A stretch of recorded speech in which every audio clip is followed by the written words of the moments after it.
예, 안녕하세요. 소년 사건을 전문적으로 다루는 법무법인 대한중앙의 변호사 조기현입니다. 오늘은 서울 가정법원 관할 소년부 송치 사건이라는 제목으로 동영상을 촬영해 보겠습니다.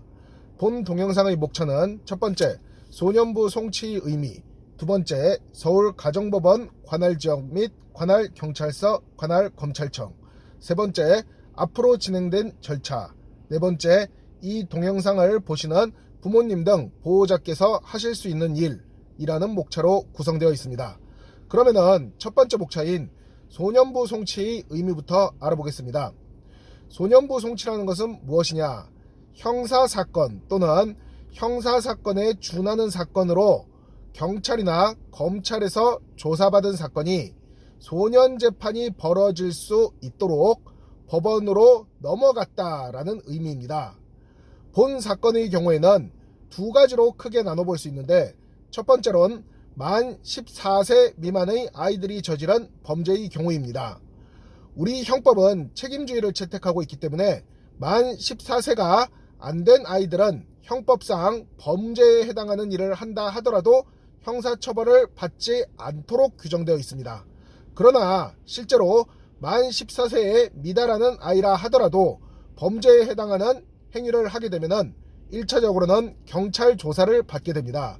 경찰 조사를 받고 이것이 범죄에 해당하는 일을 하기는 하였으나 나이가 만 14세에 달하지 못하여 형사사건으로 진행될 수 없다는 것이 경찰 단계에서 판단되면은 경찰은 그 사건을 검찰로 넘기지 않고 법원의 소년부로 넘기게 됩니다.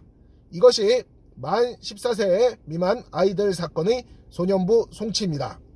두 번째로는 만 14세가 넘기는 하지만 만 19세가 안 된 미성년자인 학생들이 범죄를 저지른 경우를 살펴보겠습니다.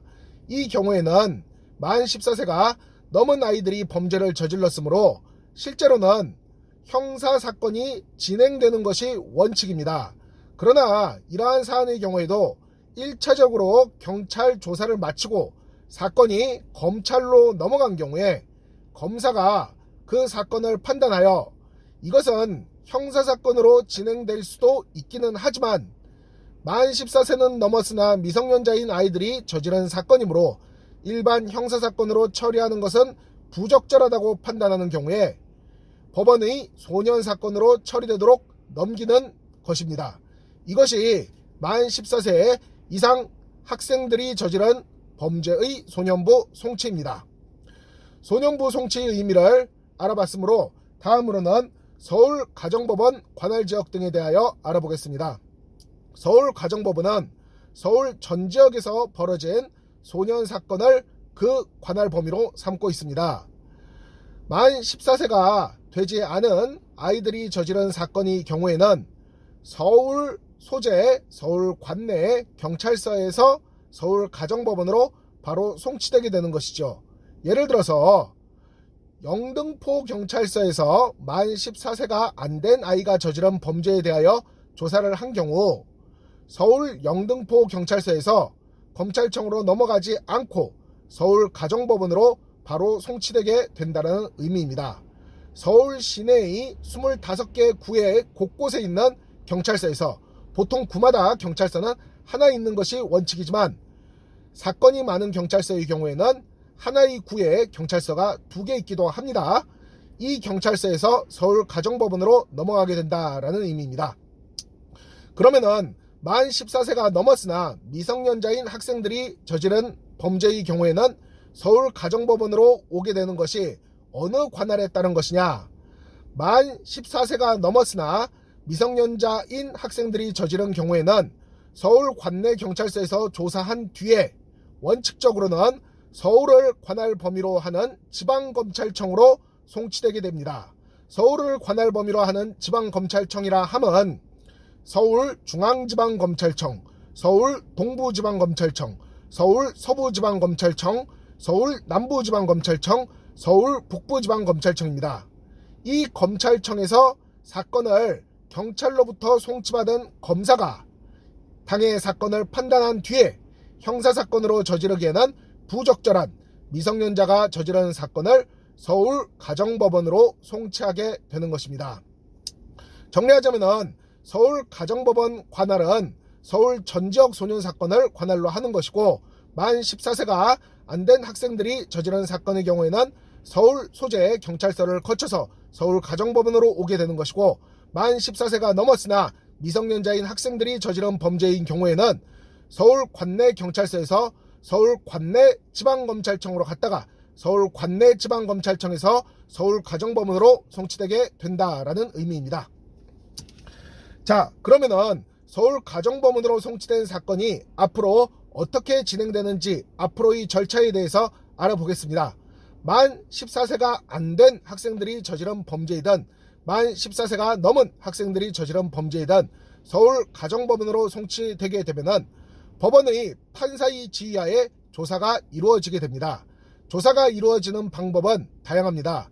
법원의 판사는 서울 관내의 보호관찰소, 준법지원센터라고도 불리는 보호관찰소에 조사를 위탁하여 결정전 조사를 실시할 수도 있고, 가정법원에 소속돼 있는 법원 조사관으로 하여금 조사를 하도록 명할 수도 있습니다.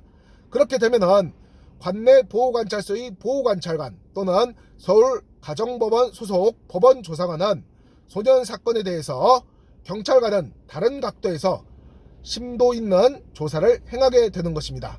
이때 조사는 경찰 조사와는 그 성격이 조금 다릅니다. 그 부분에 대해서는 나중에 또 다른 동영상을 통해서 여러분에게 알려드릴 기회가 있을 것입니다. 그 뒤에 법원 재판이 잡히면은 이것을 기일이 잡혔다라고 표현을 하게 됩니다. 법원 기일이 잡혀서 첫 기일에 법원에 가게 되면은 사건은 두 가지로 나눠지게 됩니다. 첫 기일에 바로 보호처분, 1호 처분부터 10호 처분 사이에 있는 보호처분을 받고 사건이 종결되게 되는 경우가 있는가 하면은 첫 기일에 법원 판사의 결정으로 소년 사건의 대상자가 된 보호소년이 소년분류심사원에 수감되게 되는 경우가 있습니다. 이 차이는 무엇이냐? 소년분류심사원에 수감을 했다는 것은 사건을 종결짓는 것이 아니라 판사가 판단했을 때 아이의 재범 위험성이나 비행의 정도에 대해서 아주 심도 깊은 조사할 필요가 있다라는 생각하에 수감기간, 사실은 어른들의 입장에서 가게 되는 구치소에 준하는 소년분류심사원에 아이를 가두게 된다라는 것입니다. 아까 말씀드린 것처럼 첫 기일이 잡히면은 첫 기일에 최종 결정이 날 수도 있으나 또 많은 사건은 서울소년분류심사원에 수감명령이 내려지게 돼서 아이들이 서울소년분류심사원에 갇힌 상태로 다음 기일을 기다리게 되는 경우도 있습니다. 서울소년분류심사원에 아이가 갇힌 경우에는 짧게는 3주, 길게는 최대 9주까지 분류심사원에 수감된 상태로 다음 재판 기일을 기다리게 되는 것입니다. 그리고 분류심사원에 수감된 보호소년의 경우에는 3주 뒤 혹은 9주 뒤에 물론 더 짧게 2주의 경우도 아주 예외적으로 있긴 합니다. 몇 주가 지난 뒤에 다시 법원 기일에 판사를 만나게 되고 이때 종국처분, 1호 처분부터 10호 처분 사이 결정을 받게 되는 것입니다. 자, 본 동영상의 마지막 목차인 이 동영상을 보시는 부모님 등 보호자께서 하실 수 있는 일이 무엇인지에 대해서 알려드리겠습니다. 아마 이 동영상을 검색하여 시청 중인 보호자들은 소년부 송치라는 공문 혹은 문자를 받고 도대체 이것이 무슨 의미인가 궁금하여 동영상을 찾아보신 분들이 대부분일 것이라 생각됩니다. 소년 사건의 경우에도 오늘날 엄중처벌주의, 소년법의 엄격 적용을 원하는 여론과 재판의 성향에 따라서 경찰 단계에서부터 변호사가 선임되었으면 더 좋았을 것입니다. 그렇다면 그 변호사의 처리 방향에 따라서 애초에 사건이 기소유예 등으로 끝나서 소년부 송치라는 법원의 재판을 받지 않게 되는 경우가 있었을 수도 있었을 것이라 있었을 수도 있었다라는 얘기입니다.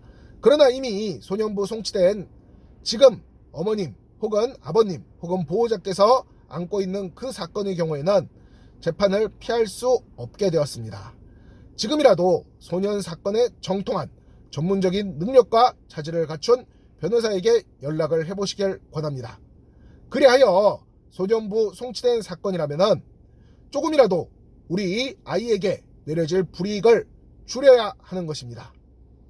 수감령 처분이 내려질 사안이라면 비수감령 처분으로, 분류심사원의 위탁조사받을 만한 사안이라면 분류심사원 위탁조사 없이 단 1회의 재판만으로도 끝나게 될 수 있도록 부모님이 지금이라도 최선을 다하실 수 있는 것입니다. 이상 변호사 조기현이었습니다.